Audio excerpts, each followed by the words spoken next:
Hello, everybody, and thank you for joining us for today's episode of Trade the Chain.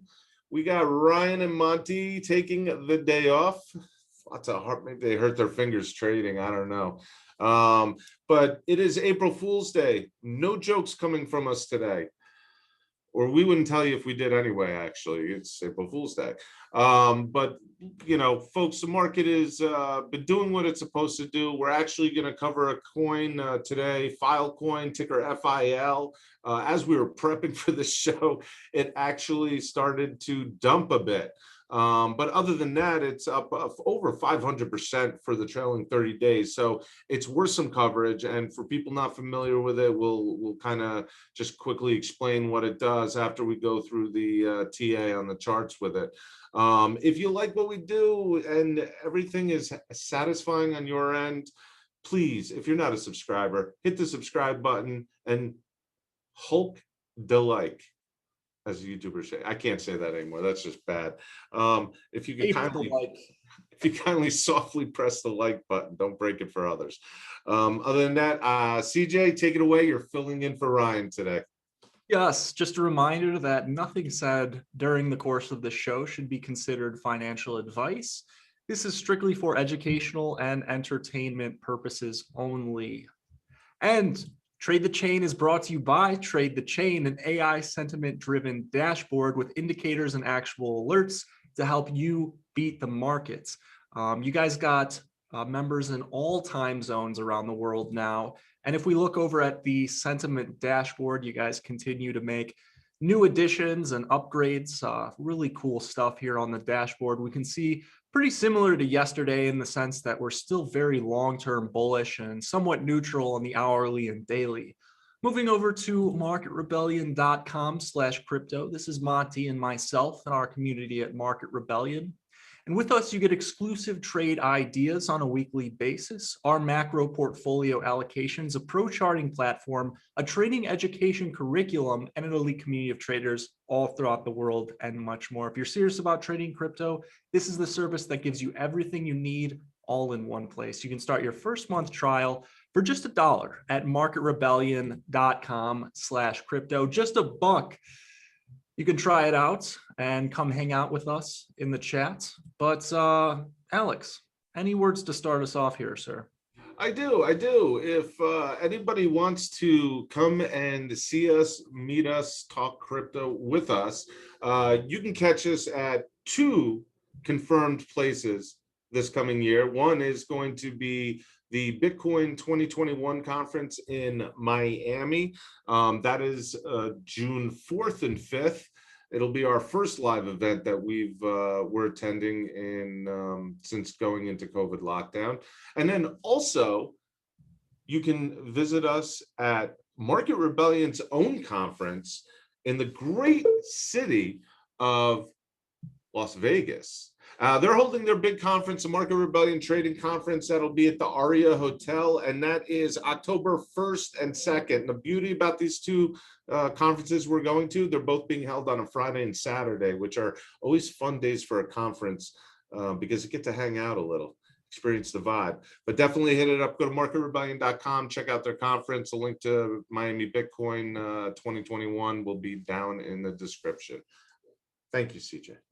Yes, another place we may be is Puerto Rico and San Juan next week. If you decide to hang out in that region, we may be there. Going back to Bitcoin, we've been highlighting these bounces off the bottom Keltner channel each day. And that has truly been the ultimate support level throughout this macro trend. And if we look at the top band of the Keltner channel, we realize that it really has never, it's never really acted as resistance here. It's always just been kind of a place where the bulls have continued to go up without any historic resistance. So I'm going to remove that for that reason and continue with the analysis. Today, there's just not a whole lot to discuss, right? We have a doji candle at the top of the trend. But it really doesn't mean much, right? We're kind of just continuing the sequential setup phase kind of playing off this former bull flag. It's a big bull flag too. If this thing does break out, we've highlighted the target at 75K many times. I'm very bullish because going into Friday and Saturday, typically we've seen some nice bullish price action on those days. And then it's weird. It's been very consistent how we've gotten sell-offs on Sunday nights, typically during the Asian sessions. So those are going to be things that I'm watching very carefully for. But, you know, the trend is your friend until it's not. And that's pretty much the situation that we're playing with here with Bitcoin. But one point I want to make when examining the bearish case, because a lot of analysts have talked about this. I talked about it earlier last week or earlier in this week, and that has to do with the dollar currency index, the DXY. And one mistake that I forgot to mention is that the dollar index is compared with the dollar strength relative to other fiat currencies, not necessarily the dollar compared to, say, equities or crypto. And so we see the dollar here increasing relative to other currencies. And historically, when the dollar has been gaining strength, it's been difficult for Bitcoin to rally. All throughout our bear market in Bitcoin, we had an increasing dollar. However, this time around, I think things are a little bit different, because if every fiat currency or the majority of countries with fiat currencies are printing and engaging in stimulus and quantitative easing the ways in which the United States is, the DXY relationship with Bitcoin, I don't think is going to matter that much, because if everybody is printing money, I mean, like the DXY really just becomes an elf among dwarves. Like it's still is insignificant when compared to, you know, the inability of Bitcoin to perform well in the midst of a strong dollar. So I think that was just one counterpoint that I kind of forgot to mention, or I should have mentioned when I was talking about the DXY earlier in the week. But that being said, you know, the bearish case in Bitcoin, we're just not seeing it yet. We've got a lot of support, but this ascending triangle at approximately 60K, it looks like it's going to break above and be inevitable. But then again, we shall see. All right. Anything happening with Ethereum that we should be discussing? Anything exciting at all? Yeah, I actually really like Ethereum. It was my Doge of the day today for the daily crypto bites. It's not really a Doge, but let me bring the chart up. The reason why I really like Ethereum right now is because it's got a really nice technical setup. If I just... Oh, geez, you're giving away the other half of the show here. Yeah, well, I mean, you mentioned it at the start, but we're getting higher lows, which is very nice for the bull trend on the 4-hour. We're creating resistance, or we already have resistance here around the $2,000 level, specifically the 1946 level. But this ascending triangle, you know, 70% of the time when we are already in an existing uptrend, we will likely break to the top of this ascending triangle. And so how do we locate these triangles? Well, we have to distinguish 5 touch points usually. Right here we have 1, 2, 3, and then 4, and then we just underwent the 5th touch point on that ascending triangle. So, I mean, sure, we could get a rejection and possibly one more back test as we come nearer to the apex of this ascending triangle on Ethereum on the 4-hour. But overall, you know, this thing looks like it wants to go to 2,500 in the next month or by the end of April based on this ascending triangle. You know, of course, technical analysis is not always indicative of future results. However, when you have that ascending triangle in the midst of an uptrend, it's just, I will take that bet 10 times out of 10, because usually it looks at least 6 times you're going to be right out of 10. Now, do you feel it's kind of following the Bitcoin path? I mean, they've been actually showing 2 different types of signals lately, both Ethereum and Bitcoin. What's your feeling on that? Do you feel there's going to be a convergence of it, or for the short term, are they going to remain separate? Well, they have been sort of increasing together over the past few days, and I think that will continue. The only thing that we've really seen with Ethereum is that it's sometimes delayed a bit when it comes to fully increasing. So what I mean by that is Bitcoin will break its new highs first. Once we start seeing news headlines and retail capital gets really interested, then we see a lot of action in the altcoin market. And of the altcoins, Ethereum is usually one of the first to get hit because it's the biggest. It's right below Bitcoin and all of the apps that you can buy Bitcoin on. So that's typically characteristic of what we've seen, at least in my opinion. How close are we to seeing a public filing of a corporate buying Ethereum? Do you think that's going to happen? We've already had it with some obscure corporations that weren't that big buying. I think, wasn't there one that bought 40 to 50 million worth of DOT, Ether, and Cardano? There was. You're right. There hasn't been any major companies who have done that. My reason and why I assume why that's the case is because Ethereum does not have a current cap on its hard supply. The whole narrative around Bitcoin has been hedging against cheap money going into the system. And Ethereum is not necessarily hard money. I mean, don't get me wrong. It has been an incredible investment, but it's not a hard cap. It's not sound money as of now. And I don't think that corporations are going to buy it based on that thesis.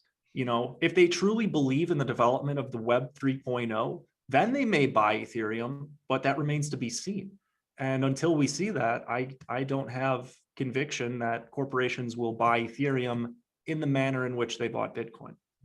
What do you think is going to happen? Do you think like Web 3.0 from Ethereum or Cardano, which one do you think is going to move first and make that impactful change to how things are done? I know a bunch of ADA holders are going to yell at me in the comments, but I'm not criticizing them. Just want to see something. Yeah, I'm not an expert in the differentiations between Ethereum and Cardano. What I do know is that Ethereum's got incredible momentum when compared to Cardano. It's got many more projects built on it. A lot of people and their businesses, entrepreneurs in the space, a lot of their businesses are reliant on the success of Ethereum. And so they're working collectively to build Ethereum when Cardano is just not really at that stage in their evolution yet. Doesn't mean they can't be Ethereum one day or they can't beat Ethereum, but it's kind of funny that we start hearing about things like Omise Go or Cardano when ETH fees get really high. But when the gas fees on ETH are tolerable and the system's functioning, no one mentions it. No one talks about Tron or Cardano or any of these other utility platforms. If ETH can get if they can get their game on track, they're going to win. They've already got the network effect, and that's invaluable. What do you think? What range? Your personal opinion, not financial advice. What price range would you predict? Would you be looking at for Ethereum end of year? Considering that, let's say what you've said in the past with the bull run ending in, I believe it was February, March, or around there. And obviously nothing tremendous happening with the traditional equities market. End of year, where do you see Ethereum at? A lot of people shouting 10K, but is that realistic? Yeah, it's always harder to model Ethereum because you're not modeling it based on scarcity, like with Bitcoin and stock to flow. You're valuing it kind of more on how you think the market is going to react and how high it's going to push it in a mania phase. My personal opinion, and of course not financial advice, has always been somewhere around 7,500 to 10K. We'll see. Bitcoin is already almost 3x its all-time high. 60K is 3x 20K. Ethereum is only about halfway or 75% above its previous all-time high of roughly 1,300. It's only about 2,000. So we haven't seen the returns from Ethereum that are desirable yet. But I don't think that's going to be the case forever. I do think we're going to see 7,500 or 10K. Alex, you've been firing the questions rapid fire at me. What do you think of this? You know something, I'm not Ryan Gorman. I'm not gonna, I'm not an ETH maxi. And that's all I'm gonna say about Ryan. He's not here on the show to defend himself. But yeah, I'm not an ETH maxi. I just have not ever taken it into account as an investment in my own portfolio. I only utilize Ethereum in order to do swap trading. Where it ends up, I don't know. Not particularly care.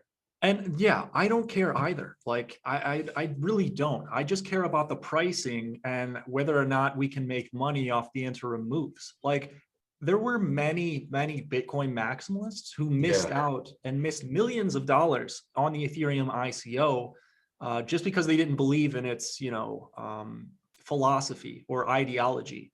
If you want to make money in the markets, you got to get past all that stuff and you got to just understand and recognize when a wave is coming. It doesn't necessarily need to matter why it's coming or how, but if you see that building, you know that something special is about to emerge, regardless of the fundamentals. We talk about the lack of fundamentals in the modern day of the stock market. Well, there's even a larger absence of fundamentals in the cryptocurrency market. A lot of this is just speculation. And a lot, people don't want to hear that, but it's the truth, in my opinion, at least. Yeah, no, I totally agree. Also, I don't know if you're aware of this. I know it was made public, but I feel like outside of Rob and his channel, we might be the first to break. There is now a Tomatocoin. Did you know that, CJ? You mean there wasn't before when Rob was talking about it this whole time? No, he actually there is a supply of Tomatocoin in the crypto space. I forget. I think he minted like 3 million initial supply, circulating supply. This is the problem. This cryptocurrency is going to have a market cap of like 15 million in a couple days because people who like to watch Rob are just going to put $50 into it for the hell of it. I am buying the crap out of Tomatocoin. It's my new retirement. I'm proud of him. Congrats to Rob for finally launching Tomatocoin to the world and letting us reap those benefits. I've always wanted to be able to put Marinara on the blockchain, and now I finally can. Thank you, Rob. Innovation at its finest. It's awesome. Awesome. All right, next Filecoin. We had a couple of people in the comments also hitting us up. Can you take a look at Filecoin? What's it doing? Now, here's the thing, folks. Filecoin was up for 30-day change, up 500%. Literally, as we were discussing today's show. While we were discussing about the go on air, CJ, show them what happened to Filecoin. It's dumped. Ending this 30-day streak. Yeah. Let me bring up the 4-hour, or I probably should just give the 1 hour because it'll be, yeah. And look at that. That's quite the rejection. Not only the reject, I mean, where we hit two, where was the price at the high there at the top of the one, and where's the bottom of the candle at? So it's from 236 to 181. Wow. But yeah, from a technical perspective, what I wanted to show you guys here on the daily chart, obviously this has been a hell of a parabola, a really nice run up if you got into this one. But when we get a massive parabolic move here and we end up on a sequential 9 candle right here, as you can see, sometimes when that candle finishes strong as like an engulfing candle, it's a very, it's a pretty bullish sign, and I won't always sell. But if I start seeing a correction on this 9, like a little bit before where we were now, it's you gotta take profit at that point, in my opinion. I'm talking to myself here, but you have to take profits because it's just a sell signal to be disciplined. And if we look on the 4-hour, we see a very similar picture in the sense that we reached a 9. We did continue to go up just a little bit more, but inevitably we did come down to that previous same layer right there. So always careful when we're reaching simultaneous 9s on both the 4-hour chart and the 1-hour chart. Sorry, the 1-day chart. And I know hindsight's always 20/20, guys. I get that. But these are kind of the technicals and the ideology behind it, the theory behind it. Yeah, I know it's interesting here. I mean, I'm just looking at it with regards to sentiment, and you see the 1-hour price chart just start to fall off like CJ just went through. Hourly sentiment extremely bearish, down to 30 points. It was just at 36 and moved during us discussing it. And the weighted 1-hour projection is just plummeting. This was about market neutral at the beginning of the show. It is now heavy weighted to the downside. So it's interesting to watch this massive correction. Where do you think we go from here as far as from a technical point of view, price wise? Yeah, let's bring the chart up again. I think Filecoin, like, I'm really surprised. I thought this thing was not coming back because it's been around the space for a long time. It's been around, it was big in 2017, had a really, really nice year. Yeah, I mean, big sell-off. This is a liquidity hunt. There's a lot of probably whales who hold this, who need to sell into strength. And what a lot of hedge funds do, essentially the reason why the TD sequential indicator was created in the first place was to be able to call or to select optimal points in which you could sell into strength in mass if you had large positions. And on this 9, that's, I think, where a lot of these larger players, funds, or just whales will choose to sell into strength. And the technical term for that is just a liquidity hunt. And so that's what we're seeing. I'm still bullish on Filecoin. I think it's going to grow with the DeFi space because you need decentralized file sharing. You know, there is a legitimate use case for its fundamentals. I don't know if I could buy this right now, you know, for a short-term trade because we may continue to go down a little bit. But overall, in the month of April, like I'm very bullish on the space collectively. You know me, I've said that a lot, but we'll see. I mean, for folks out there, you know, one thing, Filecoin is a cooperative digital storage and data retrieval protocol from Protocol Labs. And it's actually runs on the interplanetary file system. There's a couple of competitors to it, such as Storj and a few others. But matter of fact, can we pull up the Storj chart and see how its performance is doing in the wake of the Filecoin? yeah, it's actually, it may have outperformed. I think it's actually outperformed Filecoin because they do very similar things. And so it's been somewhat of a sector play. I'll share my screen for you guys now that I have it up. Let's get the percent increase on this one because it's had quite a week here. 300% at the peak. So quite a nice run here for Storj. Still didn't outdo Filecoin. Is that the trailing 30 days? For 30 days, 30-day low, I suppose would be around 600 to 700%. Wow, look at that, 723%. So around 700%. So it did outperform Filecoin. Yeah, I mean, it's much smaller too.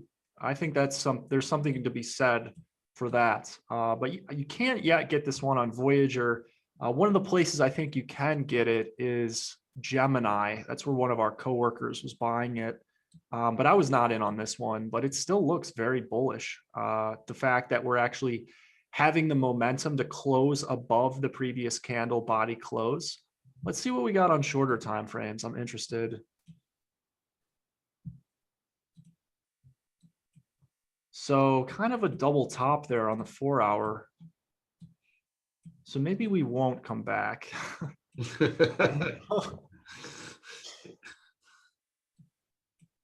Yeah, kind of just a neutral consolidation. You know, I would look anywhere in this range, if we have a breakout from this range, I would look to buy in that direction. So whether that be kind of a continued consolidation and then a breakout, I would look at these breakout levels. Let's see exactly where is that, around $3.80 for a potential breakout on STRJ. And then if we look at it on the 1 hour, the correction that we're currently experiencing makes a lot of sense because, we went parabolic, we reached a 9, TD sell 9 on the 1 hour above that top Bollinger Band. Price broke it and closed below. That's kind of an indication to me that the bubble has been popped, and the momentum of the trend ceases for at least the short term. And, when I say short term, I mean on the hourly time frame. But that makes sense about why we are correcting in the short term then.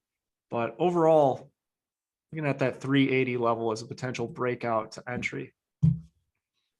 All right, very cool. And there it is, folks. STRJ against Filecoin. I mean, Filecoin not doing so hot right now. We will check on it, see if what happens on the overnight, and if it's worth bringing it back again tomorrow. We will see the detriment of what's happened.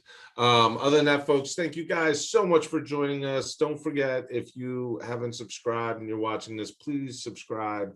Gently hit the like button if you could. And then don't forget conferences, Bitcoin 2021 in June, down description, as well as the Market Rebellion Trading Conference in October over in Las Vegas. And as CJ alluded to, if you're in Puerto Rico, you might see us next week. So hang on to your handlebars, happy trading, and we will join you again for tomorrow's episode of Trade the Chain. Thanks, folks.